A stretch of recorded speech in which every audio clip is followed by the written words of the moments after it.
Hello there, welcome to another Ramble review. Today we're looking at Omen of Sorrow, which is a horror 2D fighter, which is actually really rare when you think about it.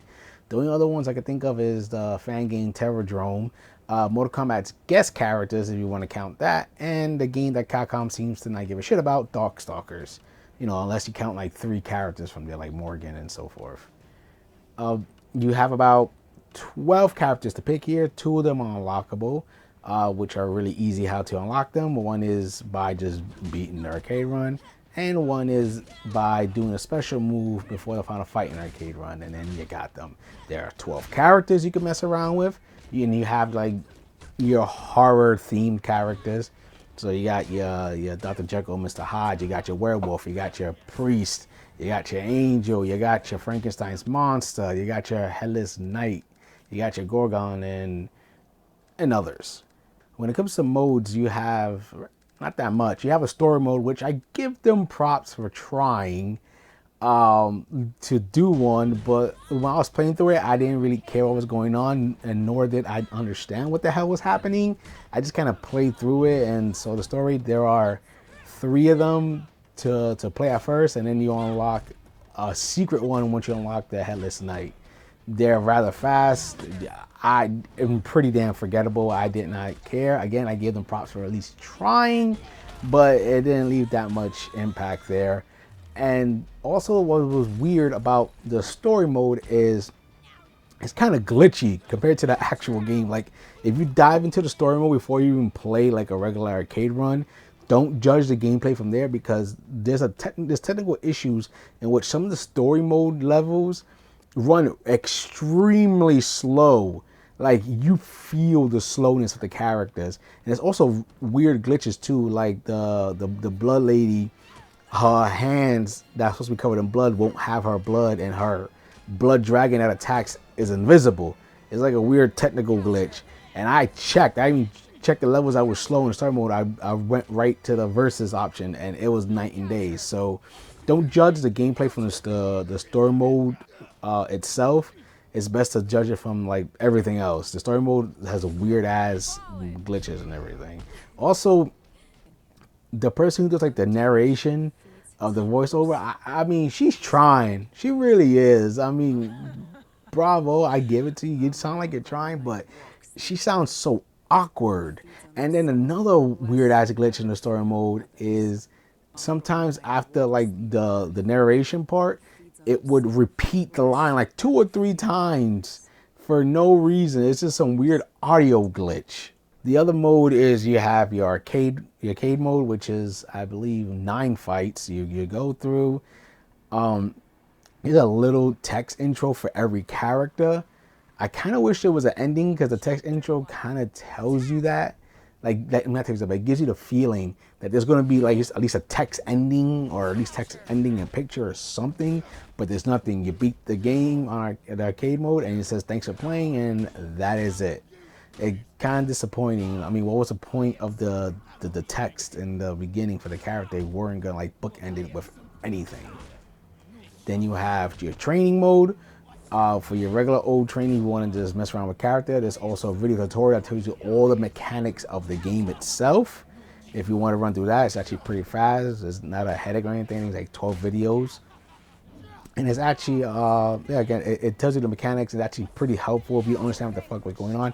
I didn't get the mechanics at all just by winging it, so this actually helped me a lot. You have your survival, which is stereotypical, live until you die.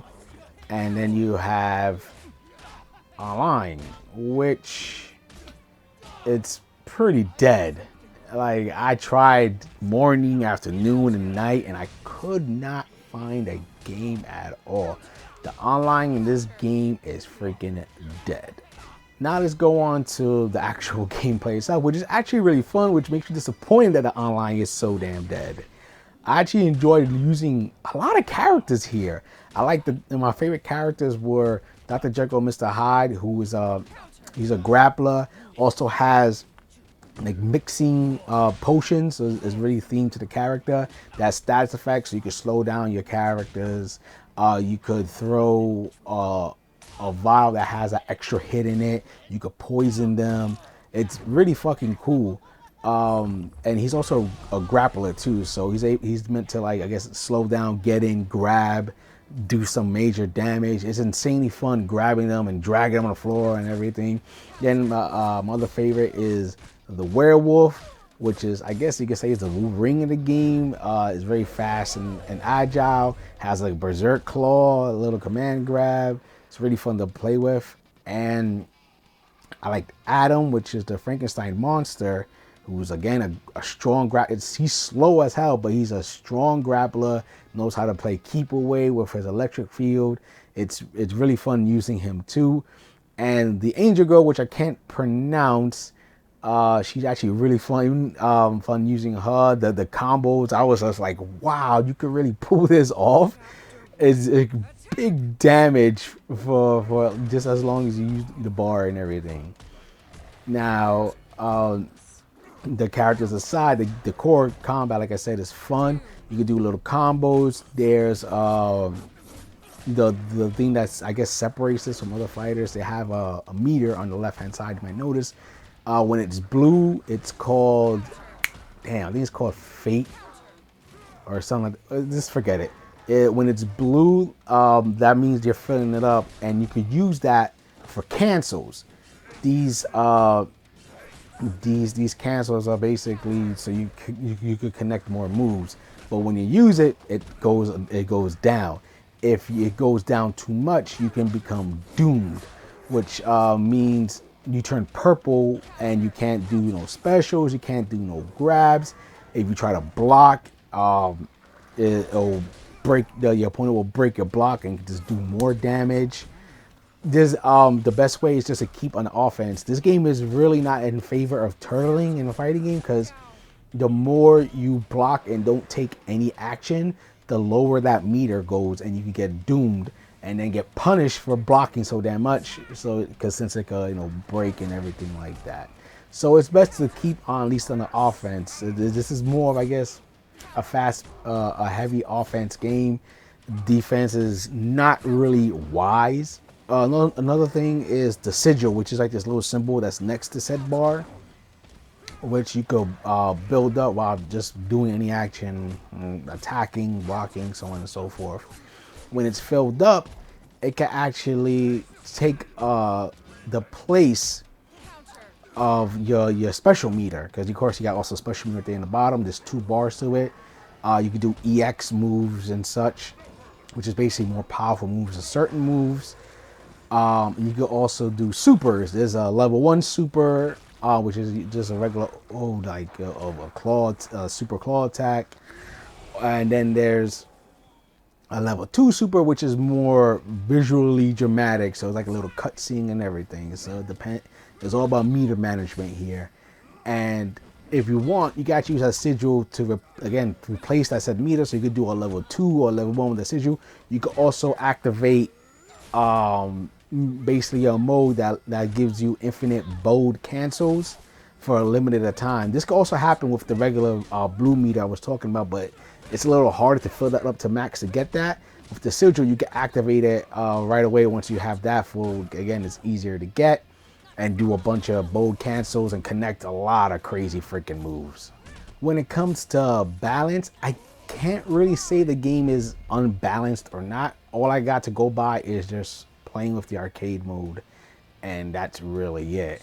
Again, there was no way I could test it online, which is again kind of sad. I actually did wanted to try this game online just to see what other people can do. I actually like the horror themed fighting game, because again, it's really rare to see something like this. Also, I love the design of the characters themselves as well.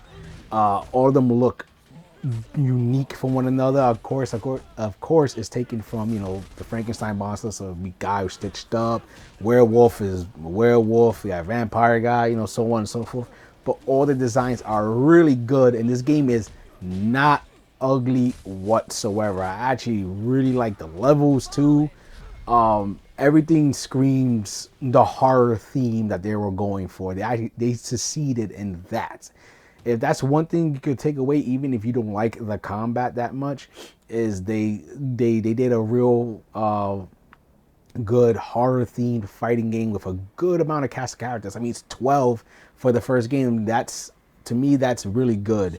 Like, it bugs me when, even if it's a brand new game, you only get probably like 5 characters to mess around with. 12 is actually a really good number. And yeah, I love the look of the game. I didn't really think it's ugly. The only time it shows its ugliness, strangely, is the story mode, because that's where the technical issues all are at. I kind of wish that was fixed, but after you've done story mode once, you'll never look at it again, and you'll just focus on the game itself. There are titles and artwork you can earn, I guess, by doing arcade mode over and over again. I guess that's the draw they try to get you in and do arcade mode, but it gets kind of boring after a while. Just going through arcade mode over and over. I wish I had like at least a challenge mode. That would have been much better to collect, some goodies and such. But no such luck here. It's just either playing arcade survival, this is after you're done with the story, or online, which is dead. I have to say, if you're interested in a 2D horror fighter, this is not a bad choice at all. The game is really fun. Just be sure you get it at a discount, because like I said, the online is pretty much dead, and there's not much meat to the game when it comes to modes. Like I said, all you got is the story you play once, arcade with no arcade endings, and the survival and the titles and stuff you could unlock if you want to keep playing arcade over and over and over and over and over again. So I hope you didn't mind my ramble, and for gamer's sake, keep gaming.